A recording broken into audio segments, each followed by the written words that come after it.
চলো বন্ধুরা, আজকে তাহলে আর একটা দুপুরের লাঞ্চ মেনু নিয়ে বসে গেলাম। এই যে হয়েছে সাদা ভাত, তার সঙ্গে হয়েছে গাছের পেঁপে সেদ্ধ। আচ্ছা, হচ্ছে শাক। এটা হচ্ছে এক ধরনের শাক, সেই শাকটা সেদ্ধ হয়েছে। ঠিক আছে, এটা আলু, লঙ্কা আর তেল দিয়ে মাখা হয়েছে। এটা একটা শাক।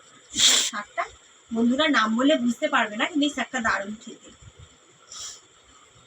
আচ্ছা, তারপরে এখানে আছে হচ্ছে বড়া, খেসারি ডালের বড়া দিয়ে, পটল দিয়ে, আলু দিয়ে একটা নিরামিষি তরকারি ঘি দিয়ে।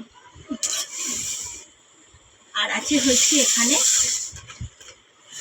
হচ্ছে ম্যাকরেল মাছ, যাকে বলে আপনারা হয়তো বন্ধুরা চেনেন কাজল গৌরী মাছ। সেই মাছটা হয়েছে আলু টমেটো দিয়ে ঝাল।